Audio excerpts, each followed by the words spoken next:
ವಿದ್ಯಾರ್ಥಿಗಳೇ, ನೀವೆಲ್ಲ ಹೇಗಿದ್ದೀರಾ? ಪ್ರಾಣಿಗಳ ನಡವಳಿಕೆ ಮತ್ತು ಬುದ್ಧಿಮತ್ತೆ ಮತ್ತು ವಿವಿಧ ಪರಿಸರ ವ್ಯವಸ್ಥೆಗಳಲ್ಲಿನ ಸಸ್ಯಗಳು ಮತ್ತು ಪ್ರಾಣಿಗಳ ಅಳವಡಿಕೆಗಳ ವಿಡಿಯೋಗಳನ್ನು ವೀಕ್ಷಿಸಿದ ನಂತರ ನೀವೆಲ್ಲರೂ ಪ್ರಾಣಿಗಳ ಸ್ವಭಾವ, ನಡವಳಿಕೆ ಮತ್ತು ಬುದ್ಧಿವಂತಿಕೆಯನ್ನ ಅರ್ಥ ಮಾಡ್ಕೊಂಡಿದ್ದೀರಿ.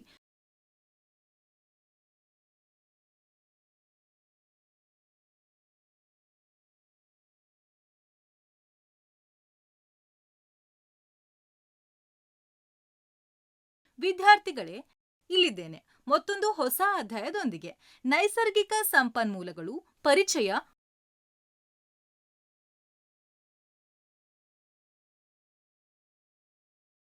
ವಿಷಯವನ್ನ ಚೆನ್ನಾಗಿ ಅರ್ಥ ಮಾಡಿಕೊಳ್ಳಲು ದಯವಿಟ್ಟು ಆಸಕ್ತಿಯಿಂದ ವಿಷಯವನ್ನ ಕೇಂದ್ರೀಕರಿಸಿ.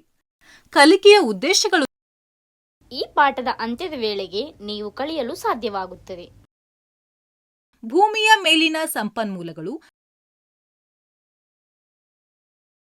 The breath of life, air,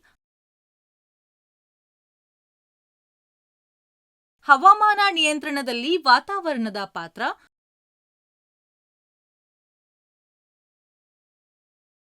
ಗಾಳಿಯ ಚಲನೆ, ಗಾಳಿ,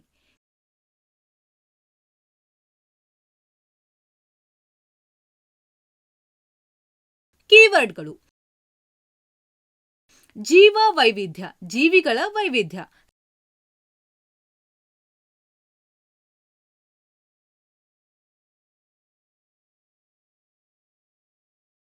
ಸಮುದ್ರ ಗಾಳಿ, ಭೂಮಿಯ ಮೇಲಿನ ಬೆಚ್ಚಗಿನ ಗಾಳಿಯು ಏರುತ್ತಿರುವಂತೆ ಏರುತ್ತಿರುವ ಬೆಚ್ಚಗಿನ ಗಾಳಿಯನ್ನ ಬದಲಿಸಲು ಸಮುದ್ರದ ಮೇಲಿನ ತಂಪಾದ ಗಾಳಿಯು ಭೂಮಿಯ ಮೇಲ್ಮೈ ಮೇಲೆ ಹರಿಯುತ್ತೆ.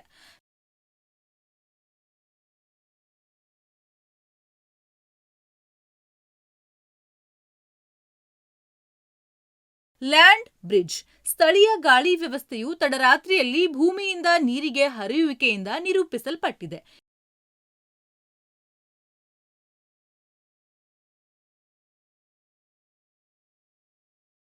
ಜೈವಿಕ, ಸಮುದಾಯದ ಜೀವಂತ ಘಟಕಗಳು, ಉದಾಹರಣೆಗೆ ಪ್ರಾಣಿಗಳು ಮತ್ತು ಸಸ್ಯಗಳಂತಹ ಜೀವಿಗಳು.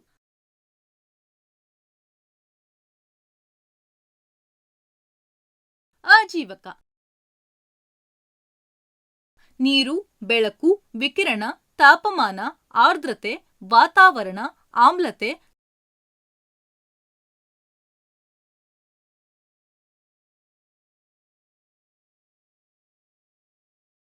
ಲವಣಾಂಶ, ಮಳೆಯ ಎತ್ತರ, ಖನಿಜಗಳು, ಉಬ್ಬರವಿಳಿತಗಳು, ಮಳೆ,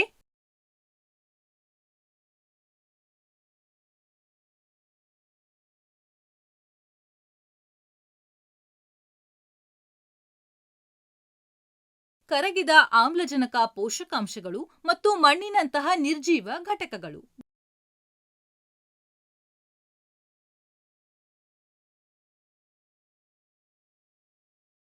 ಬದುಕಲು ನಮ್ಗೆ ಏನ್ ಬೇಕು? ನಮಗೆ ಗಾಳಿ, ನೀರು, ಆಹಾರ, ತಾಪಮಾನ ಮತ್ತು ಬೆಳಕು ಬೇಕು, ಸರಿ ತಾನೆ?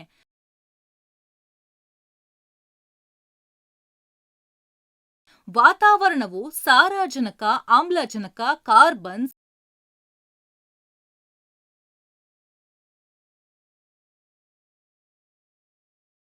ಸಲ್ಫರ್, ಹೈಡ್ರೋಜನ್ ಮತ್ತು ನೀರಿನ ಆವಿಯಂತಹ ಅನಿಲಗಳನ್ನ ಹೊಂದಿರುತ್ತೆ.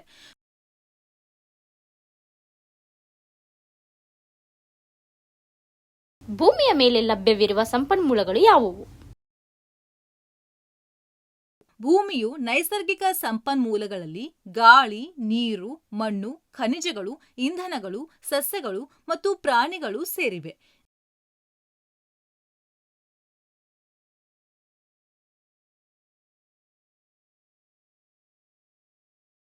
ಜೀವನದ ಉಸಿರು ಗಾಳಿ. ಭೂಮಿಯ ಹೊರಪದರವನ್ನು ಲಿಥೋಸ್ಪಿಯರ್ ಎಂದು ಕರೆಯಲಾಗುತ್ತದೆ.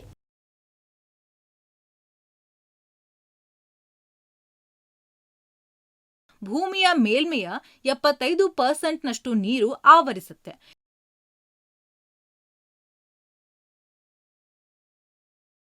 ಇದು ನೆಲದಡಿಯಲ್ಲಿಯೂ ಕಂಡುಬರುತ್ತೆ. ಇವು ಜಲಗೋಳವನ್ನ ಒಳಗೊಂಡಿರುತ್ತೆ.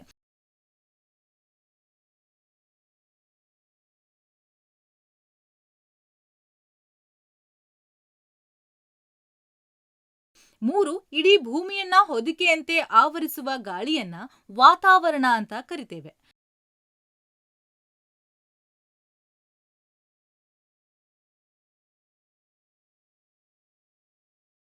4 ಈ 3 ಇರುವಲ್ಲಿ ಜೀವಿಗಳು ಕಂಡುಬರುತ್ತೆ.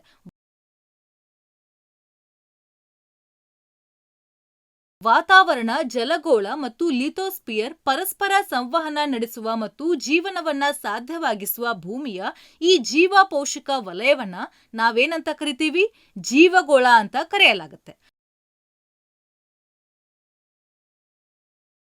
ಸಸ್ಯಗಳು ಮತ್ತು ಪ್ರಾಣಿಗಳಂತಹ ಜೀವಿಗಳು ಜೀವಗೋಳದ ಜೈವಿಕ ಘಟಕವನ್ನ ರೂಪಿಸುತ್ತವೆ. ಇದು 5ನೇ ಪಾಯಿಂಟ್.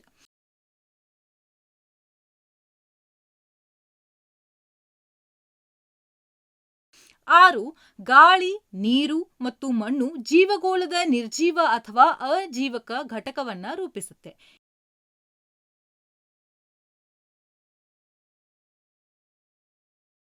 7 ಉಳಿಸಿಕೊಳ್ಳುವಲ್ಲಿ ಅವುಗಳ ಪಾತ್ರವನ್ನ ಅರ್ಥ ಮಾಡಿಕೊಳ್ಳಲು ನಾವು ಈ ಅಜೀವಕ ಘಟಕವನ್ನ ವಿವರವಾಗಿ ಅಧ್ಯಯನ ಮಾಡೋಣ. ಭೂಮಿಯ ಮೇಲಿನ ಜೀವನ.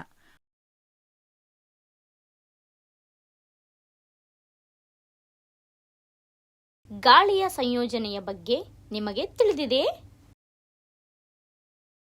1 ಇದು ಸಾರಜನಕ, ಆಮ್ಲಜನಕ, ಕಾರ್ಬನ್ ಡೈಆಕ್ಸೈಡ್ ಮತ್ತು ನೀರಿನ ಆವಿಯಂತಹ ಅನೇಕ ಅನಿಲಗಳ ಮಿಶ್ರಣವಾಗಿದೆ.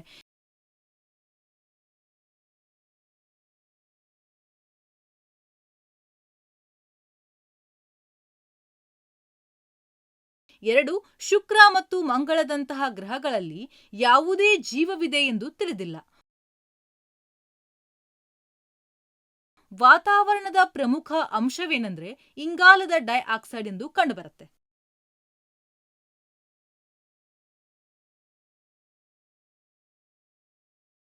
3 ಇಂಗಾಲದ ಡೈಆಕ್ಸೈಡ್ ಶುಕ್ರ ಮತ್ತು ಮಂಗಳದ ವಾತಾವರಣದ 95ರಿಂದ 97% ವರೆಗೆ ಇರುತ್ತೆ.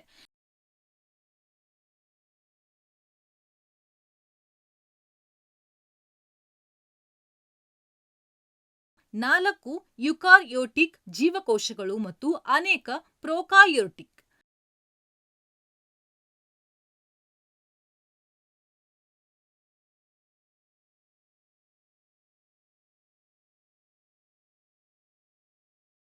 ಜೀವಕೋಶಗಳಿಗೆ ಗ್ಲೂಕೋಸ್ ಅಣುಗಳನ್ನ ಒಡೆಯಲು ಮತ್ತು ಅವುಗಳ ಚಟುವಟಿಕೆಗಳಿಗೆ ಶಕ್ತಿಯನ್ನ ಪಡೆಯಲು ಆಮ್ಲಜನಕದ ಅಗತ್ಯವಿದೆ.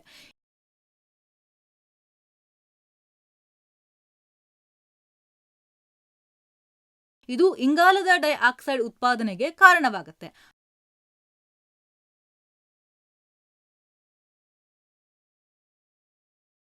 ಐದು ಆಮ್ಲಜನಕ ಬಳಕೆ ಮತ್ತು ಪರಿಣಾಮವಾಗಿ ಇಂಗಾಲದ ಡೈಆಕ್ಸೈಡ್ ಉತ್ಪಾದನೆಗೆ ಕಾರಣವಾಗುವ ಮತ್ತೊಂದು ಪ್ರಕ್ರಿಯೆಯು ದಹನವಾಗಿದೆ.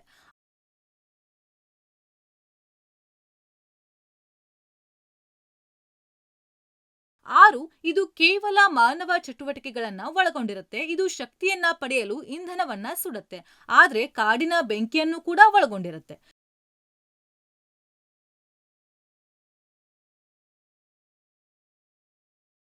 ನಮ್ಮ ವಾತಾವರಣದಲ್ಲಿರುವ ಇಂಗಾಲದ ಡೈಆಕ್ಸೈಡ್ ಅನ್ನ ಹೇಗೆ ಬಳಸುತ್ತಾರೆ ಎಂಬುದು ನಿಮಗೆ ತಿಳಿದಿದೆಯೇ? ಇಂಗಾಲದ ಡೈಆಕ್ಸೈಡ್ ಅನ್ನ 2 ರೀತಿಯಲ್ಲಿ ಸ್ಥಿರ ಮಾಡಲಾಗಿದೆ. 1 ಹಸಿರು ಸಸ್ಯಗಳು ಇಂಗಾಲವನ್ನ ಪರಿವರ್ತಿಸುತ್ತವೆ.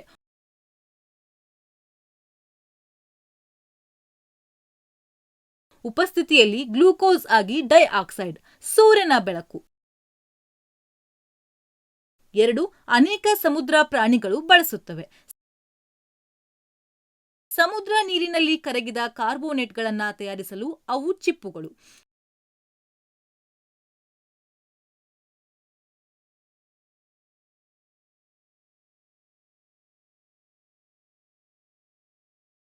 ಹವಾಮಾನ ನಿಯಂತ್ರಣದಲ್ಲಿ ವಾತಾವರಣದ ಪಾತ್ರವನ್ನ ನೋಡೋಣ. 1 ವಾತಾವರಣವು ಕಂಬಳಿಯಂತೆ ಭೂಮಿಯನ್ನ ಆವರಿಸುತ್ತೆ.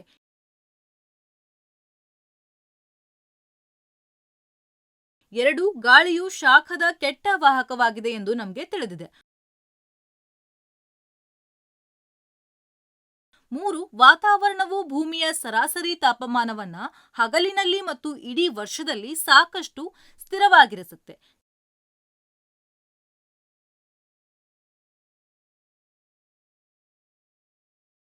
4. ಹಗಲು ಹೊತ್ತಿನಲ್ಲಿ ಹಠಾತ್ ತಾಪಮಾನ ಹೆಚ್ಚಾಗುವುದನ್ನು ವಾತಾವರಣವು ತಡೆಯುತ್ತೆ.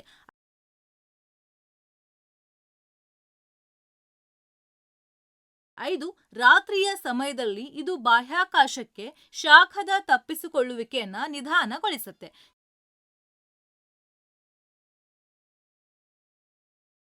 ಚಂದ್ರನ ಮೇಲ್ಮೈಯಲ್ಲಿ ತಾಪಮಾನವನ್ನ ನೋಡೋಣ.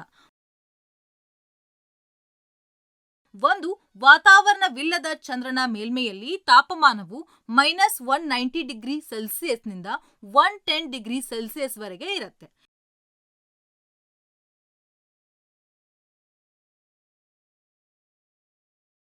2. ವಿಕಿರಣ ಮತ್ತು ಪ್ರತಿಫಲಿತ ವಿಕಿರಣದಿಂದಾಗಿ ವಾತಾವರಣವು ಭೂಮಿ ಅಥವಾ ಜಲಮೂಲಗಳಿಂದ ಬಿಸಿಯಾಗಬಹುದು.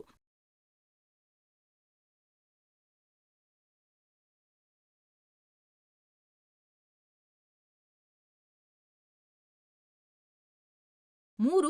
ಬಿಸಿಯಾದ ಮೇಲೆ ಸಂವಹನ ಪ್ರವಾಹಗಳನ್ನು ಗಾಳಿಯಲ್ಲಿ ಸ್ಥಾಪಿಸಲಾಗುತ್ತೆ. ಸಂವಹನ ಪ್ರವಾಹಗಳ ಸ್ವರೂಪದ ಬಗ್ಗೆ ಸ್ವಲ್ಪ ತಿಳುವಳಿಕೆಯನ್ನ ಪಡೆಯಲು ನಾವು ನಿರ್ವಹಿಸೋಣ.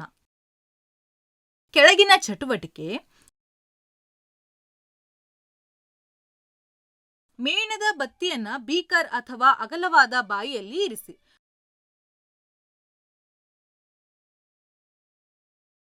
ಬಾಟಲ್ ಮತ್ತು ಅದನ್ನ ಬೆಳಗಿಸಿ. ಅಗರಬತ್ತಿಯನ್ನ ಹೊತ್ತಿಸಿ ಮೇಲಿನ ಬಾಟಲಿಯ ಬಾಯಿಗೆ ತೆಗೆದುಕೊಳ್ಳಿ.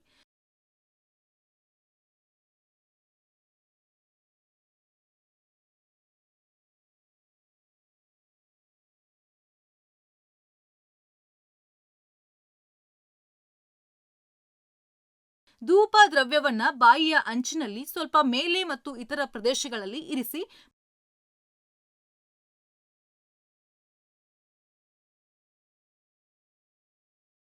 ಮತ್ತು ಗಾಳಿಯು ಹೇಗೆ ಹರಿಯುತ್ತದೆ ಎಂಬುದನ್ನು ಪರಿಶೀಲಿಸಿ.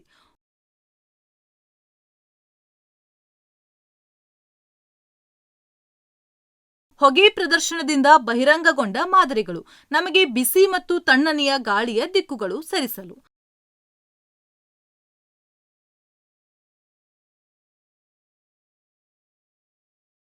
ಹಾಗೆಯೇ ವಿಕಿರಣದಿಂದ ಬಿಸಿಯಾದ ಭೂಮಿ ಅಥವಾ ನೀರಿನಿಂದ ಗಾಳಿಯನ್ನ ಬಿಸಿ ಮಾಡಿದಾಗ ಅದು ಏರುತ್ತದೆ, ಆದರೆ ಭೂಮಿ ನೀರಿಗಿಂತ ವೇಗವಾಗಿ ಬಿಸಿಯಾಗುತ್ತೆ. ಆದ್ರಿಂದ ಭೂಮಿಯ ಮೇಲಿನ ಗಾಳಿಯು ಜಲಮೂಲಗಳಿಗಿಂತ ವೇಗವಾಗಿ ಬಿಸಿಯಾಗುತ್ತೆ.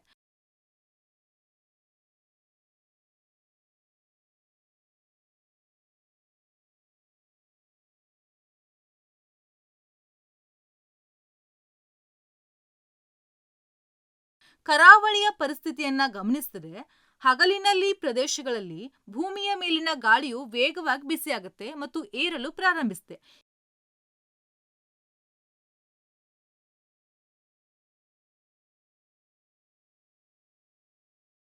ಈ ಗಾಳಿಯು ಏರುತ್ತಿದ್ದಂತೆ ಕಡಿಮೆ ಒತ್ತಡದ ಪ್ರದೇಶವನ್ನ ರಚಿಸಲಾಗುತ್ತೆ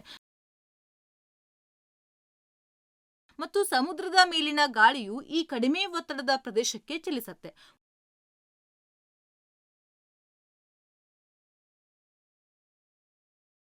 ಒಂದು ಪ್ರದೇಶದಿಂದ ಇನ್ನೊಂದಕ್ಕೆ ಗಾಳಿಯ ಚಲನೆಯು ಗಾಳಿಯನ್ನ ಸೃಷ್ಟಿಸುತ್ತದೆ.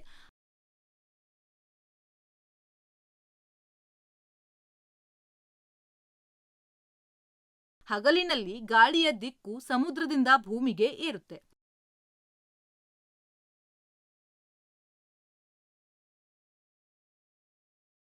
ರಾತ್ರಿಯಲ್ಲಿ ಭೂಮಿ ಮತ್ತು ಸಮುದ್ರ ಎರಡೂ ತಣ್ಣಗಾಗಲು ಪ್ರಾರಂಭಿಸುತ್ತವೆ. ನೀರು ಭೂಮಿಗಿಂತ ನಿಧಾನವಾಗಿ ತಣ್ಣಗಾಗೋದ್ರಿಂದ ನೀರಿನ ಮೇಲಿನ ಗಾಳಿಯು ಬೆಚ್ಚಗಾಗುತ್ತೆ.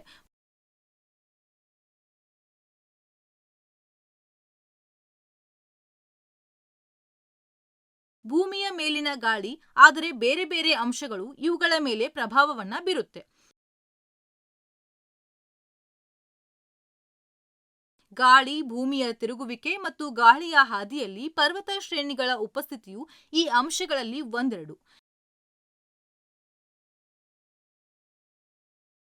ಹಾಗಿದ್ರೆ ನೀವೀಗ ನೆನಪಿಡಬೇಕಾದ ಅಂಶಗಳು ಏನಂದ್ರೆ, ಭೂಮಿಯ ಮೇಲೆ ಲಭ್ಯವಿರುವ ನೈಸರ್ಗಿಕ ಸಂಪನ್ಮೂಲಗಳಲ್ಲಿ ಗಾಳಿ, ನೀರು, ಮಣ್ಣು, ಖನಿಜಗಳು, ಇಂಧನಗಳು, ಸಸ್ಯಗಳು ಮತ್ತು ಪ್ರಾಣಿಗಳು ಸೇರಿವೆ.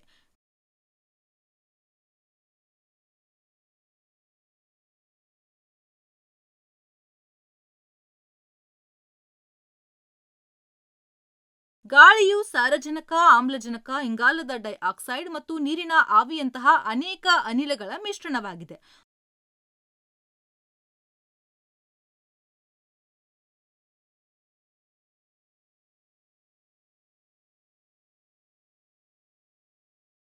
ವಾತಾವರಣವು ಭೂಮಿಯ ಸರಾಸರಿ ತಾಪಮಾನವನ್ನ ಹಗಲಿನಲ್ಲಿ ಮತ್ತು ಇಡೀ ವರ್ಷದಲ್ಲಿ ಸಾಕಷ್ಟು ಸ್ಥಿರವಾಗಿರಿಸುತ್ತೆ.